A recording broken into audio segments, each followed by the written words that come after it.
मुंबई की वो चहल पहल, मुंबई की वो मजदूरी, वो मेहनत और मुंबई का वो ख्वाब जो लोग अक्सर आकर यहाँ पूरा करते हैं। और मुंबई में अगर महाराष्ट्र की बात करें, उसके जो है इर्द गिर्द जो ज़िले लगते हैं, वहाँ की खेती और किसानी किस तरीके की है, खैर वहाँ तक हम पहुँचेंगे। लेकिन अभी मुंबई सेंट्रल की तरफ बढ़ रहे हैं हम लोग। तो खैर मैं पूरा मुंबई दिखाने की कोशिश करूँगा। और इसी सफ़र में आज हम लोग किस साइड बढ़ रहे हैं? मुंबई से नागपाड़ा, मदनपुरा। अच्छा, मुंबई से नागपाड़ा और मदनपुरा की साइड बढ़ रहे हैं। मैं महाराष्ट्र मुंबई का एक पहचान है कि लोग यहाँ बेझिझक रहते हैं। और कौन सा कंट्री का, मैं समझता हूँ कि सारा वर्ल्ड का लोग ये मुंबई के अंदर रहते हैं। ऐसा कोई भी दुनिया में कंट्री नहीं है जहाँ का लोग मुंबई में नहीं आते हैं, नहीं जाते हैं और नहीं रहते हैं। हर जगह के लोग हैं, तो सुरक्षित है तभी तो है लोग आते हैं। जहाँ सुरक्षा मिलती है वहीं लोग आते हैं, वही लोग अपना घूमने फिरने की सोचते हैं। लेकिन जहाँ सुरक्षा नहीं मिलता है वहाँ से तो लोग कोसों दूर रहते हैं। जैसे बहुत से अपने महाराष्ट्र की छोड़ के बात करें तो बहुत से जगह हैं भारत में ऐसे जहाँ के आए दिन कुछ ना कुछ होते रहता है। और वहाँ के लोग जो है, वहाँ का मंत्री संतरी जो है, जो ये देश को खा गए, ठीक है नहीं। ये किस प्रदेश की आप बात कर रहे हैं? हर प्रदेश में यही हाल है, हर प्रदेश में। लेकिन महाराष्ट्र थोड़ा बचा हुआ रहता है। ये औद्योगिक नगरी है, यहाँ अगर लोग खाते भी हैं तो फर्क नहीं पड़ता है। लेकिन जो औद्योगिक नगरी नहीं है, जो छोटा सा ये होता है, वहाँ लोग खा जाते हैं तो जनता का पैसा, तो जनता फिर वहाँ का गरीब ही रह जाता है। और ये अमीर का अमीर बन जाते हैं। जो जनता इनको अपने लिए चुनती है वही जनता के लिए खून चूस लेते हैं। खैर बातों से इनके लग रहा है कि मुंबई बहुत ही संतुष्ट हूँ मैं मुंबई को जब से मैंने बसेरा बनाया। खैर बहुत अच्छी बात है। ये ट्रैफिक मैं दिखा देता हूँ किस तरीके से आवागमन जो है, हज़ारों की गाड़ियाँ जो है आवागमन कर रही हैं। और ये करीबन 10 साढ़े 10 बजे का वक्त है। शाम तक ऐसे ही भीड़ लगी रहती है या कुछ हल्की होती है? पहले दोपहर में हल्की होती है। हाँ। शाम को तो इससे भी ज़्यादा रहता है। हाँ। जिस तरह अभी देख रहे हो तो उस तरह उस शाम को और ज़्यादा लोग निकलते हैं। और अभी गणपति का मौसम है, हाँ। त्यौहार का सीजन है, तो लोग और भी त्योहारों में निकलते हैं। पाँव रखने का जगह नहीं मिलता है। लेकिन फिर भी बम्बई नगरी जो है अपना सब कुछ समेटे हुए अपना चलाते रहता है। लेकिन कुछ रुकता नहीं है यहाँ, सब कुछ चलता रहता है। ये एक तस्वीर मैं दिखा रहा हूँ डबल इंजन की सरकार। हालांकि ये आप तस्वीर देख रहे हैं अमित शाह जी की है और हमारे प्रधानमंत्री नरेंद्र मोदी जी की है। ये तस्वीर लगी हुई है। इनको किस तरीके से देखते हैं अगर राजनीतिक उथल बदल की बात करें? देखिए ये सरकार जो आप देखिए अब चल रहे हैं ना हमारे साथ में, तो आप एड देखिए तो यही सरकार का मिलेगा। हाँ। और भी भारत में कई भी जगह जाइए तो एड यही सरकार का मिलेगा। हाँ। जितना ये सरकार एड में खर्चा करती है, हाँ। उतना अगर ये आम जनता में खर्चा करते, गरीब जनता में खर्चा करते, तो मैं समझता हूँ कि बहुत अच्छा होगा। हाँ। ये चीज़ है, एड में इनका सबसे ज्यादा खर्चा था। ये आज चुनाव लड़ते हैं, जीतते हैं और कल से फिर एड में लग जाते हैं। हाँ। यानी कि इनका अगला 5 साल का जो टारगेट आने वाला है, हाँ। ये चीज को ये पूरा करने की कोशिश करते हैं। ऐसा लगता है जैसे पूरा मुंबई जो है इस तरीके के बैनर पोस्टर से पटा पड़ा हो पूरा पूरा है। आप अभी तो आप ये शुरुआत है, आप ब्रिज पे हैं। हाँ। ये आप जो है सांता क्रूज के ब्रिज पे हैं, तो हाँ। ब्रिज पे इतना बैनर है, देखो चारों तरफ बैनर है। हाँ। आप जब एरिया में जाएंगे तो हाँ। आपको पता चलेगा कि ये बम्बई जो है सिर्फ बैनरों से भरा हुआ है। हाँ। तो मेरा कहने का मतलब ऐड जो आप करते हैं, इतना लाखों करोड़ों खर्चा करते हैं, यही चीज अगर आप गरीब जनता तक पहुंचाते निश्चित मन से, तो जनता कुछ ना कुछ तो होता है। आज ये 80 हो गया है, 400 रुपया घरेलू गैस था, आज 1100 रुपया हो गया है। तो ये चीज आप ना करके, ये एडबाजी ना करके, अगर यही चीज आप उसमें थोड़ा सा लगाते, कटौती करते, तो घरेलू जो महिलाएं हैं, जो और लोग हैं घर चलाते हैं, उनमें थोड़ा सा उनको सहूलियत हो जाता है। हम लोग का जो है चलता है, बस क्या करें, जूझता है। किसको समझाने जाए, किसको बोलने जाए, रोज सरकार बदलता है, किसके भरोसा करें। हाँ, सुनेगा नहीं। आज जिसको हम चुन के देते हैं, हम सोचते हैं कि हमने शिवसेना को चुन के दिया, हाँ ठीक है ना, लेकिन कल पता चला कि जिसको हमने वोट दिया वो 50 लाख में, 20 लाख में, 50 करोड़ में बिक गया, हाँ। ठीक है ना, तो ये हमारा वोट भी तो फुकट चला जाता है। तो आज किसी को भरोसा करने लायक कोई पार्टी रहा नहीं है, हाँ कोई भी पार्टी की मैं बात करता हूँ नहीं रहा है, क्योंकि सब बिकाऊ पार्टी है। जनता वोट देती है, बस वो अपना काम शुरू कर देते हैं, बिकने की कोशिश शुरू कर देते हैं, यही चीज़ है। कहने का मतलब अब डायरेक्टली विधायक ही खरीद लिए जा रहे हैं। बिल्कुल बिल्कुल, जिस विधायक को हम ये सोच के चुनते हैं कि ये हमारा भला करेगा, हाँ। वो ही विधायक आगे चल के 50 करोड़ में बिक जाता है, अपना भला कर लेता है, हमारा चूल्हे में डाल देता है हमको। हाँ।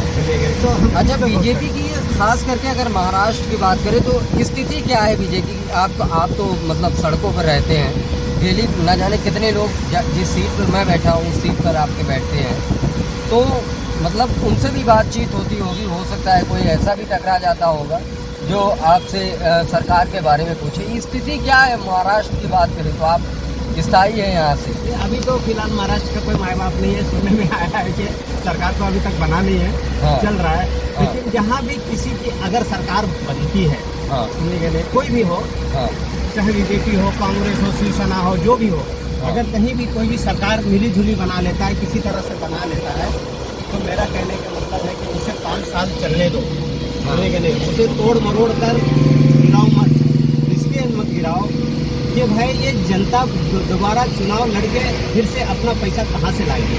हाँ जो दोबारा चुनाव कराएंगे, खर्चा होगा, बोझ जनता पे गिरेगा, तुम पर तो बोझ गिरने वाला है ही नहीं, गिरेगा जनता पे बोझ।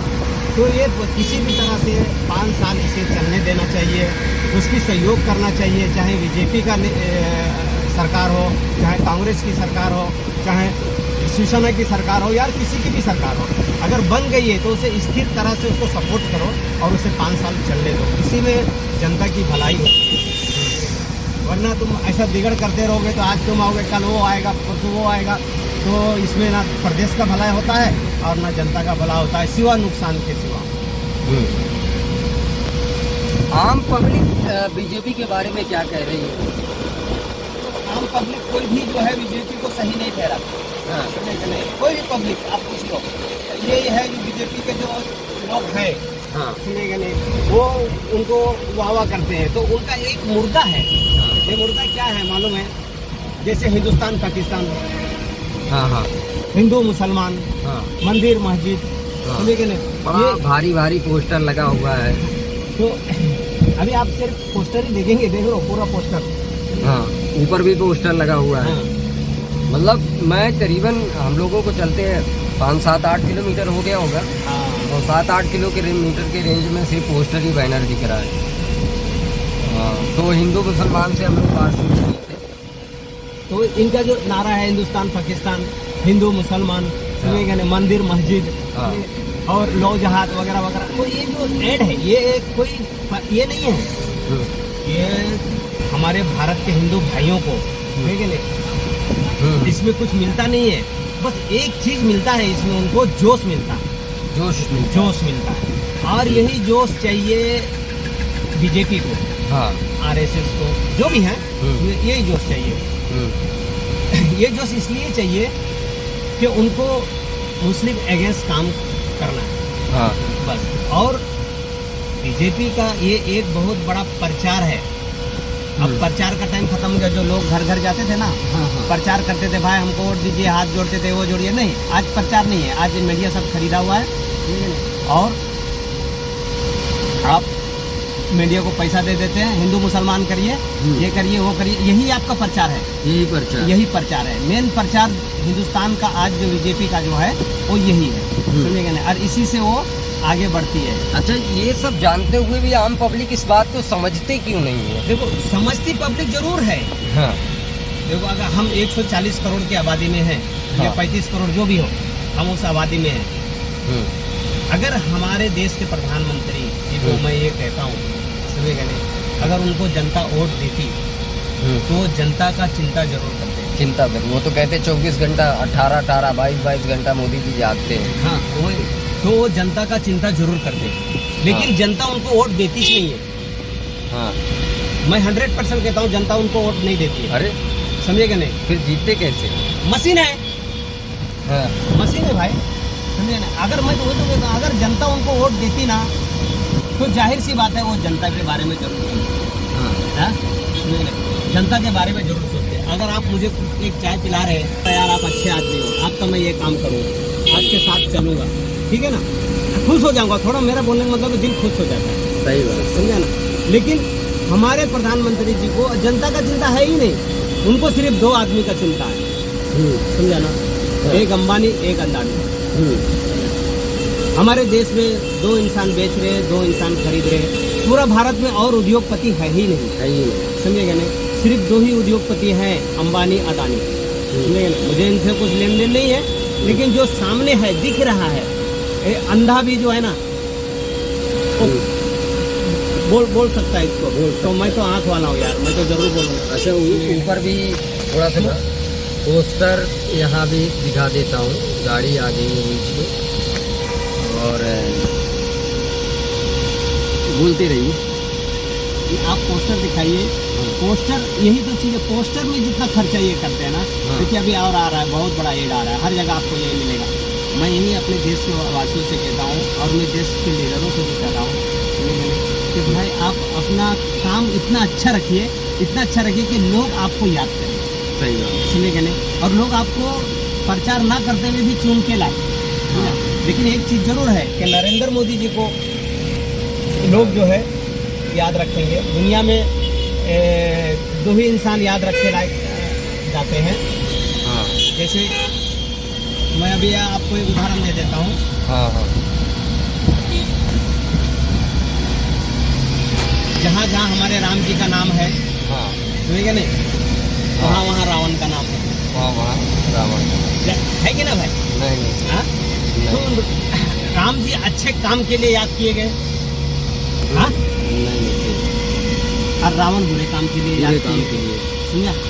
तो आप यही सोच लो कि हमारे जो है प्रधानमंत्री जी, अब ये किस काम के लिए याद किए जाएंगे, ये हमें मतलब आप इनको रावण घोषित कर दे रहे हैं? रावण तो नहीं बोलूँगा, ये अभी भी इनको यू टर्न आने का वक्त है, समझेगा नहीं? अभी मतलब समझदारी दिखानी। हाँ, समझदारी दिखाना चाहिए। यू टर्न आने का वक्त है, आ सकते हैं, समझेगा नहीं? अरे भाई जब घर में एक आदमी गलत हो जाता है ना तो उसे समझाया जाता है, बुझाया जाता है और उसे फिर यू टर्न आना ही पड़ता है। सुबह का भूला अगर शाम तक वापस लौट जाए तो उसे भूला नहीं कहते। तो यही बात है। तो हम यही कहते हैं, बस इतना ही है कि आदमी को एड से ज़्यादा, प्रचार से ज़्यादा, समझेगा नहीं, जनता का ख्याल रखना चाहिए। आज जो जनता के आप पेट्रोल का भाव बढ़ा दिए, डीजल का भाव बढ़ा दिए, रसोई गैस का भाव बढ़ा दिए, दिगड़ चीज़ें, हर चीज़ आपने क्या नहीं किया इस देश में, समझेगा नहीं? अब तो ऐसे लोग ये कह रहे हैं कि लोग अमीर होते चले जा रहे हैं, सरकारें तो ये कह रही हैं लोगों के पास पैसा बहुत ज़्यादा हो गया है। लोगों के पास नहीं, वो क्या होता है ना, जैसा एक पत्रकार ने कहा था कि जब तक कांग्रेस का सच जूता पहनता है, हाँ समझेगा नहीं, तब तक मेरा सच जो है लंदन दुबई घूम के चला आता है। झूठ, मेरा झूठ जो है लंदन दुबई घूम के चला आता है। इतना पत्रकार ने कहा था, मैं नाम नहीं लूंगा उनका, इतना स्पीड है झूठ में, समझेगा नहीं? तो ये जो चीज़ें है ना, ये झूठा है। ये सब अगर हमारे जनता, आज भी हमारे देश में इतनी गरीबी है कि लोग भूखे मर रहे हैं, आत्महत्या कर रहे हैं, समझेगा नहीं? लेकिन किसी को इसका ये नहीं है, विचार नहीं है, समझेगा नहीं? विचार अपने देश के लिए करो, समझेगा नहीं? ये देश तुम्हारा है, हमारा है, समझेगा नहीं? हम इसको अगर तरक्की की ओर ले जाएंगे, समझेगा नहीं, तो कल हमें फ़ायदा होगा, हमारे नस्लों को फ़ायदा होगा। लेकिन अगर हम हिंदू मुसलमान ये वो करते रहेंगे, हिंदुस्तान पाकिस्तान, ये सब सोची समझी साजिश होती है भाई, सब सोची समझी साजिश है। तो ये हिंदुस्तान पाकिस्तान, हिंदू मुसलमान में ना कोई फ़ायदा नहीं है, कोई फ़ायदा नहीं है। आज मैं कहता हूँ जगह जगह आपसे ये करते हो, क्या मुसलमान इस देश का नागरिक नहीं है? अगर इस देश का नागरिक नहीं है तो आप घोषित कर दो, सुनेगा नहीं? अब हर चीज़ मुसलमानों की इसमें कहते हो, हर चीज़ मुसलमानों की इसमें कहते हो, ठीक है नहीं? तो जहाँ मुसलमान का होता है वहाँ तो आप एकदम बवाल कर देते हो, जहाँ तुम्हारा होता है वहाँ बवाल नहीं करते हो। तो मेरा ये कहने का मतलब है कि दोनों चीज़ को तालमेल लेके चलो। आपको ना हिंदू देखना है ना मुसलमान देखना है। आप जिस गद्दी पे जनता ने आपको बैठाया है, समझे नहीं? आप उसका फैसला करना है आपको। एकदम निचोड़ फैसला करती क्या लगता है ऐसा बीजेपी भेदभाव करती है? है। देखिए, ये भेदभाव अंदरूनी मामले में नहीं करती, हाँ, समझेगा नहीं, लेकिन ऊपरी मामले में इसलिए करती है कि ये भेदभाव में ही इनका फायदा छुपा है, फायदा समझा क्या नहीं, इनका फायदा छुपा है। जैसे मैंने कहा एड, पहले कहा था ना कि ये जो है भेदभाव जो एड में काम आता है, तो ये ऊपरी ये है, और ये अंदरूनी मामले से तो ये सब एक है, हाँ, अंदरूनी मामले से सब एक है, बस ऊपरी मामले में इनको ये करना है, तो प्रचार करना है, हिंदू मुसलमान ये वो, समझेगा नहीं, तो इनको एक जो है जो जाहिल लोग हैं, समझेगा नहीं, मैं तो जाहिल नहीं कहूँगा, क्योंकि आज के तारीख में मैं देखता हूँ कि लिखे पढ़े लोग भी, समझेगा नहीं, और जब हमारे साहब भाषण देते हैं और कुछ ऐसा बोल जाते हैं ना, तो कुछ ऐसा बोल जाते हैं तो उस पर भी तालियां बजाते हैं, जबकि तालियां नहीं बजाना चाहिए, उनको टोकना चाहिए कि सर ये नहीं है, ऐसा है, ऐसा है। लेकिन लोग इतना डरते हैं कानूनी कार्रवाई से, सुनेंगे नहीं, इतने डरते हैं कि बस उनको कहते हैं ना, उनका सच भी झूठ है और झूठ भी सच है, समझेंगे नहीं, हर चीज़ में ताली बजाओ, हर चीज़ में ताली बजाओ, तभी आप खुश रहोगे, समझेंगे नहीं, और आपको खुश रहने देगा। ये बहुत पुरानी इमारतें हैं, गिरने का कोई खतरा तो नहीं होता इनका? देखिए, इसको कहते हैं धरावी, हाँ, समझेंगे नहीं, ये बम्बई का नहीं, एशिया का सबसे बड़ा झोपड़पट्टी है, हाँ, हाँ, स्लम चाल इसको कहते हैं, हाँ। समझेंगे नहीं, तो ये एशिया का सबसे बड़ा है, हाँ, समझेंगे नहीं। आज इसको डेवलप करने के लिए बहुत ज़माने से कारोबार चल रहा है, लेकिन हाँ। अभी तक तो कुछ हुआ नहीं है। अब देखो आगे क्या डेवलपमेंट होगा किसी चीज़ का, जब सरकार ही डेवलपमेंट नहीं होती है। हाँ? अभी तो 2.5-3 साल में कोई माँ बाप नहीं है। हाँ, 2.5-3 साल में सरकार ही गिर जाती है, यहाँ की हो या कहीं का भी हो, तो सरकार का भी ये निचोड़ ये नहीं होता है कि एक सरकार बैठे और एक काम करे, हाँ, तो ऐसा तो होता नहीं है, सरकार ही डामाडोल रहती है, तो क्या करेंगे किसी झोपड़पट्टी का। यही खराबी है, और एशिया का सबसे बड़ा झोपड़पट्टी है। बिहार और महाराष्ट्र की दोनों जगह की किस्मत खराब चल रही मुझे लग रहा है इसमें। बिहार और महाराष्ट्र का जो नेता है ना, ये पहले बहुत अच्छे थे, हाँ, नहीं, मेरा तो महाराष्ट्र में बचपना खत्म हो गया, अभी वो बुढ़ापा भी चला गया, और शायद मैं यहीं रह जाऊंगा, हाँ, सुनेगा नहीं, मिट्टी में मिल जाऊंगा यहीं। तो मेरा कहने का मतलब है, महाराष्ट्र के लोग पहले बहुत अच्छे थे। मैं तो कहता हूँ कि महाराष्ट्र सारे जहां में अच्छा महाराष्ट्र हमारा, हाँ, क्योंकि यहाँ वासुदेव कुटुंब हाँ, आए, सुनेगा नहीं। और ये महाराष्ट्र के लोग अगर अच्छे नहीं होते, हाँ, तो जितने यहाँ लोग पेट पाल रहे हैं, भर रहे हैं, समझेंगे नहीं, ये लोग नहीं रहने देते, समझेंगे नहीं। लेकिन मराठी लोग जो है ना, अभी हम लोग कौन सी जगह आ गए हैं? ये धरावी झोपड़पट्टी हम लोग क्रॉस कर रहे हैं। अच्छा, धरावी झोपड़पट्टी हाँ, एशिया की सबसे बड़ी झोपड़पट्टी है, महाराष्ट्र में लगती है, मुंबई में। और मुंबई की इस नगरी, इस चहल पहल, इस जो अगर कहें कि जितना मतलब भीड़ भाड़ वाली जगह है, सब इन झोपड़पट्टियों से भी समझी जा सकती है कि किस तरीके की तादाद है यहाँ पे, कि लोग कैसे कैसे जीवन व्यतीत कर रहे हैं इन झोपड़पट्टियों में। ये देखने वाली बात है, क्योंकि किसी का छप्पर टूटा है, किसी का कुछ टूटा है, और अक्सर जो है बिल्डिंग गिरने की नौबत आती रहती है, लोगों की मरने की जो है खबरें आती रहती हैं। जैसा कि हम लोगों ने काफ़ी समय पहले दिखाया भी था कि कब तक गिरती रहेंगी बिल्डिंगें, तो कब तक मरते रहेंगे लोग। ये सवाल भी हम लोगों ने पूछा था। खैर, हम लोग महाराष्ट्र के मुंबई में चल रहे हैं, और मुंबई ये एक बहुत बड़ी औद्योगिक नगरी है, और जो आप यहाँ पर बहुत सारी चीज़ें हैं। ये मुंबई जो है चारों तरफ समुंदर से घिरा हुआ है, ऐसा है ना, चारों तरफ से समुंदर से घिरा हुआ है। मुंबई में बहुत सारी जगह हैं फेमस है, जो घूमने के लायक भी है, बहुत सारी जगह हैं जो समझने और देखने के लायक हैं। मुंबई को सपनों का शहर भी कहा जाता है, जहाँ लोग आकर अक्सर यहाँ सपने को साकार करते हैं। और यहाँ की भीड़ भाड़, यहाँ की पॉपुलेशन जितनी है, और वाकई में जिस तरीके से मैनेज करना है पुलिसिया सिस्टम, या मतलब और अन्य विभागों के लिए बहुत ही बड़ा विषय ज़रूर होता होगा, क्योंकि एक के पीछे एक गाड़ियों की कतार लगातार लगी रहती है और ऐसे में एक से एक दूसरी गाड़ियां जो है निकल कर अपने अपने मुकाम, अपने अपने ऑफिस, अपने अपने घर तक पहुंचती हैं। बहुत सारी चीज़ें हैं इस सफ़र में मैं दिखाने की कोशिश करूंगा। खैर इस सफ़र को कितना किलोमीटर अभी बचा है? अभी 12 किलोमीटर। अच्छा, अभी कितना हम लोग कितना किलोमीटर चल दिए? हाँ, 12 किलोमीटर हम लोग चलती हैं, 12 किलोमीटर क्रॉस करती हैं, 12 किलोमीटर आगे और जाना है। जिस लोकेशन पे मुझे पहुंचना है वहाँ से कुछ अच्छी स्टोरीज जो है आज कवरेज कर आपको दिखाने की कोशिश करूँगा। मज़दूरों की बात करने वाला हूँ, जिस तरीके से मज़दूर यहाँ आकर मेहनत करते हैं, क्या उनसे मुलाकात भी करूँगा कि उनके परिश्रम का रिज़ल्ट क्या मिलता है, लोग क्यों भागे दौड़े चले आते हैं मुंबई की तरफ। बहुत सारी चीज़ें दिखाने की कोशिश करूँगा। इस एपिसोड में इतना ही, बने रहिए यूपी टुडे के साथ।